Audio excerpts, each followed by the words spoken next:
Press the record button, and then I gotta say, yo, what up? What up? hello. We're doing a deck doctor today. We're doing the deck doctor Yes. on Stain. All Stain. For everybody at home who doesn't know how a deck doctor works, basically, 5 grain Kashi is gonna give me an elevator pitch on their really awesome Stain deck, and then we're gonna go through and we're gonna talk about it and see how well we can polish it and make this an absolute beautiful creation. This was played on my stream yesterday. Is that correct? Yes. Okay, so I did get to see how this deck works a little bit. So hit me with the elevator pitch of what's going on. The main thing is Stain plays, as you said yesterday, in like 2 phases. The first phase, you trying to get his thing online, his response online, and after that, you just go through, control the game how you want to play. Basically, make your rival play your game instead of making them play their game. Right. So after I get that token, I just want big damage stuff, big boy damage, hard blocks. Damage. Okay. Did I lose you? Hello. Hello. Hear me now. Yellow. Hello. Give me 1 second. I'm waiting. As you're doing that, chat, I'm gonna figure out some more cards in the for the sideboard that we can go and talk about.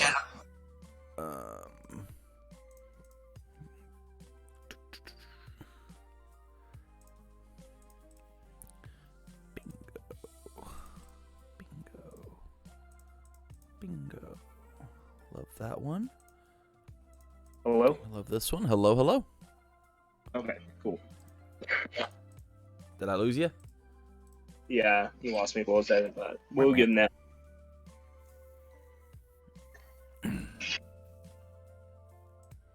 Okay, so you're talking about 2 sections, 2 waves of the way the game works. Yeah, so with Stain, you kind of... His first part of his game plan is just poke. Try to get that little bit of damage in just so you can get his response online. And then after that is just big damage is how I want to play. Okay, that makes sense to me. Hard block, hard damage. I'm doing a little, just a tiny bit of looking in order to get some ideas. Okay, so now hit me with the attack package. What do you like or don't like about what's going on the attack package? What's your favorite move here? By far, my favorite move so far has been Slashing Whirlwind. Like once you get 2 momentum up, it's online and it does massive damage if you play it at the right time. Right. Totally. 100%. 100%. Love Unwavering, love Slashing. I think Sinister's really interesting. I mean, it does hit like a truck. But and then that seal is just amazing. Yeah, the seal feels great. Seal feels really, really good. I got a big question about Gutter Punk Elbow. What's this card doing in here? So I was just going through stuff one day, and when I was building this deck, I saw Gutter Punk Elbow. I was like, oh, I can play it in here. And then after I started playing the deck, I realized that it was not a weapon, and correct. It's just kind of stayed in there because I haven't found a better attack. Yeah. That's my biggest issue with the card is it isn't a weapon. But if it was a weapon and you had unlimited momentum, you could literally just like loop them with themselves. So like they were thinking when they made this card, but being able to lift up a Slashing Whirlwind, being able to lift up a Sinister Paralyzation, being able to lift up an Unwavering Slash, like these are good value cards to get to pick right back up with the Gutter Punk Elbow. Yeah. The question is that worth the momentum, right? Yeah. I mean, you saw it in the stream the other day. I picked up Unwavering Slash. It's kind of one of those weird cards that whenever you get it off, it feels really good, Right. but it's kind of in that moment kind of thing. It kind of like turns every move, like this gutter punk elbow feels a lot like if you have the momentum, you get to make anything into an amphibious ambush meteor shower, right? Like you play meteor shower, you play ambush leaves, you discard a card, you pick up the meteor shower. I mean, this is it, but like discard momentum, right? Yeah, so like I think all in all, I don't think this is a bad card for the deck. I don't think this is a bad card in general, right? And the bottom enhance is like accidentally cool, right? My opponent is not paying attention. They play a thing like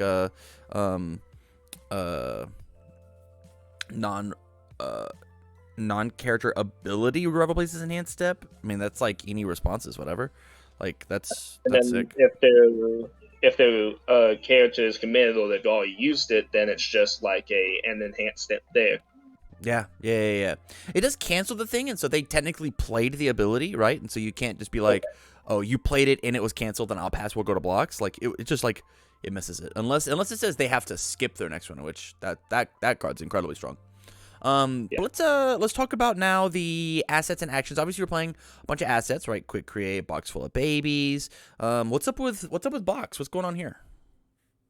Basically, it's just cycling, and then weapon gets +1/+1. Okay. Just try to build as many as I can. All right, and then the actions. We got Sugar Rush and four erase. This is a big number. You just hate foundations, huh? Well, I don't usually use it for that. It's more just it's a really good mid block because it's a +1 mid block, breaker 1, and then so I block with that breaker 1, and then they check a 5, I can just stain to make it a breaker 4. Basically, yeah, for sure. Or they could choose to fail it, right? Like if it's a really important card, they'll commit out for it. But if not, then like it makes breaker 4. I love that. That's a cool mentality to have. And then foundation wise, I think your foundations are fine. I love 4x challenging the fakes in this deck. I think it's really cool. It just like it lets you double up on Stain's ability as long as there's like any sort of amount of like catching the little ones. I love it. I'm gonna go ahead and talk about some of these cards first. So first and foremost, Net Gun Surprise, Double Blade Slash. I think these are really good at helping that first game plan of getting that first poke in. This being a 4 mid for 4 with stun 2, that also is like essentially an action that says block my opponent's next move. It's just like a good exchange rate on a card. It is also a tech, it is also a weapon, and it also has the range keyword. So terrible against Midnight, but really good pretty much everywhere else. But this card just does a really good job of like getting that poke in, because like nobody wants to block a 4 speed for 3 damage with stun 2, right? They want to block a Sinister Paralyzation. That's what they want to block. Yeah. So this card is really good at getting you there. And then this card, Double Blade Slash, could be the replacement for Gutter Punk Elbow if you needed a different, better, whatever high block. It's just really fast, and so it just stops you there. And then the other thing, and then Black Ace put it in there. We've got these throws under both fire, or excuse me, both all and evil now, and we might look at using these because I mean they're throws, and Stain just wants to get an attack through, right? It doesn't matter how it hits. It doesn't say it has to be a weapon, and so like just playing these ones say that like, yo, my character's online. Hey, I gotcha. And sometimes it's like an 8 damage throw with stun 1, and that's tight. And sometimes this is a 6 damage throw, and that's tight. Nope, that doesn't work. But yeah, so like these ones just turn on your character too. Oh, yeah. You got any dropkick slicers? I do not have dropping slashes, and okay. I tried it in the deck, and it's just that one check is just so bad with. Totally. I already have the 2. I think I put 2 in here. 2 of the 2 checks in here already. So I will say, dropkick slicer, hands down, the coolest move you can pick back up with Gutter Punk Elbow. You go dropkick, Gutter Punk, pick it up, play dropkick again, add 5 attacks to your hand, burn them for 1. That sounds sick. That's the coolest thing you can do with these 2 cards. actually the coolest card you pick up is Dropkick Slicer. Not a contest. Not a contest. So maybe if you're looking to be big meme lord, maybe that's what we do. Yeah. The other attacks that I could recommend is Binding Cloth Capture. If you really don't like Foundations, it does the same job as Sinister Paralyzation under the all symbol, but it is slightly faster, but hits slightly less, right? So it's a 4 low for 6, and it doesn't have the weird combo enhance, and it doesn't have the issue of if they've taken damage, and all you have to do is have played an action, and it's actually cheaper than Sinister. So like play in a race, play one of these Sugar Rushes. Dude, I think it's -1 difficulty or -2 difficulty. So now it's a 3 diff. 3 diff, 5 low for 6, which feels great. Feels wonderful. And then my last one is Create Capture Net. Just like lets us pop off a little harder. It's kind of the same idea as Net Gun Surprise. That feels good. Right? Of just like a stun 2 that does something. It's a 3 low for 5 in our character that stuns and builds. Right? Like being able to build in a hero killer, or being able to build in like a Night Watch or something to like stop them from doing defensive things on my turn. Like sounds really good. All in all though, I mean I like your attack lineup. I'm interested to know about like things like Binding Cloth Assault or Expert Flurry, specifically this card, because I think this card could definitely change. Which one are you talking about? Expert Flurry. Expert Flurry. Yeah. Okay. Yeah, this card's like fine. It's a 5 high for 5 on our character on a 4 diff, which is like good stats. Your next stat gets +2 damage. It's got a little disruption with the rival discards momentum, but there might just be like wouldn't like Invincible Clasp just be better in this slot just to like guarantee that push through? This is a 6 damage move. It's 3 for 6, which is like slightly better than 5 for 5 in doing its job. This card does say that your next one gets +2 damage, but like it just means that like the Piercing Descent's for sure gonna get blocked. Yeah. Okay. Yeah. Yeah, I mean, I'm totally. Yeah, I would do the class, trade out the class for the Flurry. And at the same time, like if you just end up not enjoying the class, like you think it's like not working out how you want it to, then we easily get to we easily just put them back, right? Yeah. Yeah. And then the other thing is Binding Cloth Assault over top of Sinister Paralyzation. It is technically another high block, which we'll have to look at our block zones. Highs, lows, mids. It looks like our highs are fine at 8, 8, 8. You're very even on your block zones. 24 attack seems like a lot. How many cards are we playing? Stats 78. Oh my goodness. What is this number? What is going on here? Are we actually playing a 78 card deck? Yeah. Okay. All right. It's a big number. Is chunky. I mean, I don't have to worry about present mic, so. That's true, but I don't think the rest of the field has to worry about present mic either. Are you married to this number? Can we cut this number down?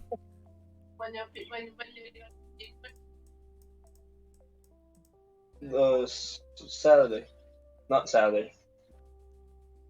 Saturday? I'm not Yeah. sure. You haven't You're done not it. talking to me. I didn't do the thing. Hold on. Huh? Give me 1 second. Sorry. Okay, take your time. So chat, I'm gonna talk to you. So I'm gonna try and get this number a little closer to like 68 is where I'm at. I think losing this number is gonna be a big deal. Yeah, lots of actions and assets making the deck bigger for sure. For sure. I think we can cut this card down to 2. We can cut this card down to 1. We can cut this card down to 2. See what we think about it. We back? Yep. Yo. Sorry. Okay. So I'll ask again. Are we married to this number? 78. Are we allowed to make this number No. smaller? Yeah. Okay. My No, goal is I'm- like 65 to 68. I think is where we want to land. So we got quite a bit of cutting to do. And chat has suggested, and I feel the same, that a lot of it's going to come in our actions and assets. Okay. I think that we don't need 4 box full babies. I think that this Okay. is a 3 or a 2. I'm pushing for 2, and I think Quick Create should be a 1. And if we want to put back in another asset because Unwavering seems sweet, we put in the Earphone Jacket a 1 of, just to like spread Okay. our options. Yeah. Yeah. No, that sounds fine by me. The main Getting reason we into want to it. play Quick Create is exclusively for that deadlock first enhance. Saying that, yo, I can double my speed and damage in my move is really, really good. Being like, yo, this is an 8 for 8. Just kidding, it's a 9 for 9 with my character. You gotta deal with it. You got to. Feels really good. But just enhance commit, add the card into your card pool is not that great when we're not playing something like Staff Strike. We're not playing something like we're not playing Create Capture Net, right? Like these are things we're not doing, you know? Yeah. And then for your actions, I love the double Sugar Rush power up. I think we should take a race and drop it down to a 2 of as well. Okay. Since we're not a racer head, we don't need to see this all the time. Even in my Sarah list that I was playing that wants to sideboard into a racer head, I think this was just a 2 of. Like I played 2 of this in 3+ ultras, but I also was not playing any assets. I was playing none since I was playing the void symbol, and we just don't got them. And so like we've cut down significantly on cards. We started at 78. Look, we already cut 4 cards out of our deck, and I think that's going to help you be more consistent to find some of these attacks. Yeah. Speaking of, since we're going down to closer to like 66, we need to cut 2 attacks. I think 22 and 66 is the correct ratio. That is theory. So as we cut things, if there were 2 attacks that you wanted to cut from here, what would they be? It doesn't have to be like the number 2, but it could be like 1 Unwavering and 1 Gutter Punk or something like that.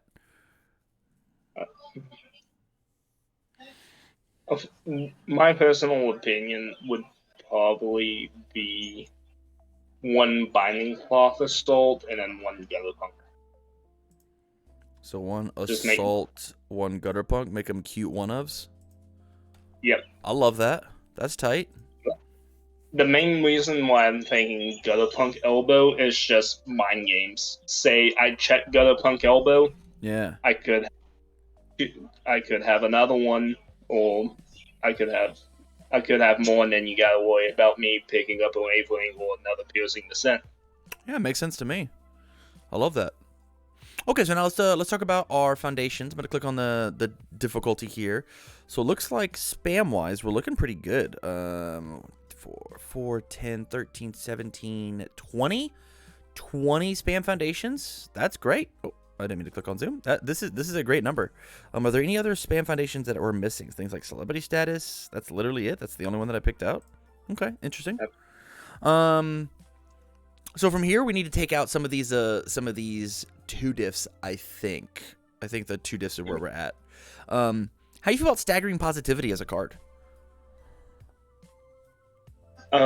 It's one of those weird ones that it's good in situations, but it could definitely go down to like a 3 or 2. I think 2 is probably the right call, and then if you need to, you could sideboard the third one. Or the other option is actually you put it at a cheeky 1-of, kind of like what we did with Binding Cloth, and then you sideboard the other one. 9 times out of 10, if it is blocked, you shuffle back the 3 cards and either play a discard pile. It's not actually that impactful in the game. 9 times out of 10. There are some characters where it's like crazy good, right? Like shuffling back somebody's Meteor Showers is really good. Shuffling back somebody's Erases is really good. But a lot of times you're just like, I guess have these 5 checks. Hey, check better, lol. Or like you put attacks back in your deck and then you slightly check worse. Like, it's interesting. This is a weird card. Mm-hmm.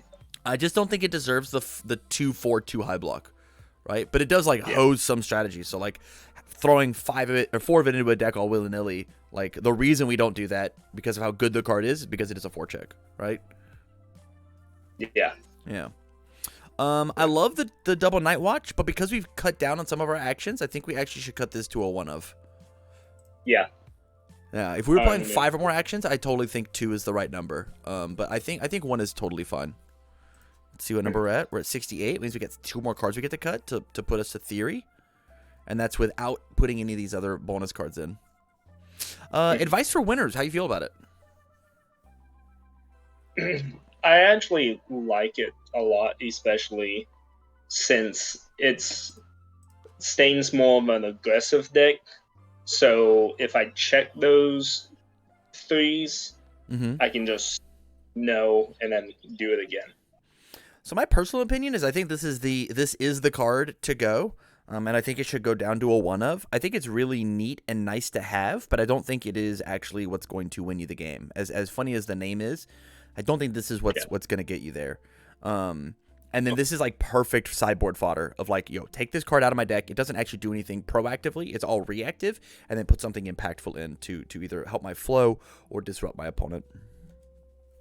Okay. And that is technically 66, but that's without any sort of moving of stuff. Things like Spooky, things like Aiming for Number 1, things like Unexpected Hero. Accidentally kind of good in this character because Stain once per turn gets to mitigate the -3 speed by giving -3 to the check. So this kind of just does say flip for +3 speed sometimes, or +3 damage, excuse me. Things like You're So Obvious. And then my favorite Stain card, personally, Start with the Basics. I think this card's very good in this character. Inez commit your weapon attack, it's +1 speed, +2 damage. Very good with Unwavering Slash. Those tactically work together exceptionally well. Oh. But the question is like, if we were to put any of these cards in, if you even like them, what do we put in? Maybe Start with the Basics actually doesn't have a place anymore because we've got Reveilletta's Masterpiece, and that's probably the aggro slot for this deck. You've got that plus floating in order to push some damage through, so maybe we don't even need this card. Yeah. Yeah.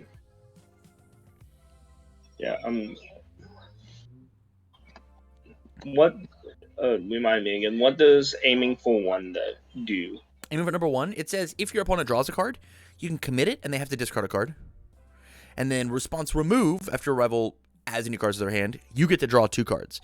So if you need to panic and become a +2 hand size, whether attacking because they want to draw cards, or defending because they're drawing cards on the offense, you get to draw extra cards to block with.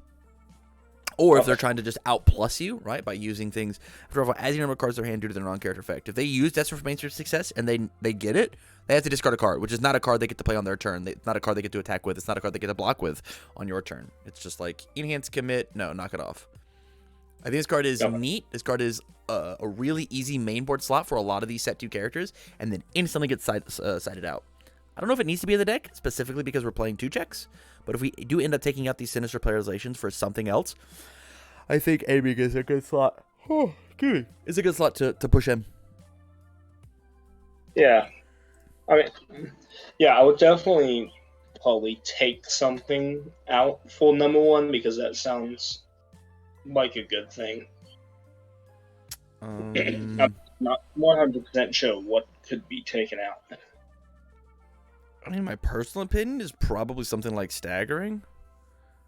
Because, we already have the damage on Floating, Revel, and our character. I don't know how much more damage we need. And once again, it's just flip for +2 as opposed to this sitting on the board and, actually doing work over and over and over again. And we have the high block slots to spare, right? This would go down to 22, 25, 19. Those are totally fine numbers. Yeah. Yeah, let's do that. Okay.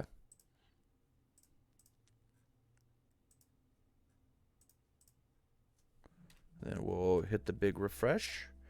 And then... yeah, I think this deck is cool, man. I'm excited to see how this new lineup works, especially with Invincible Clasp.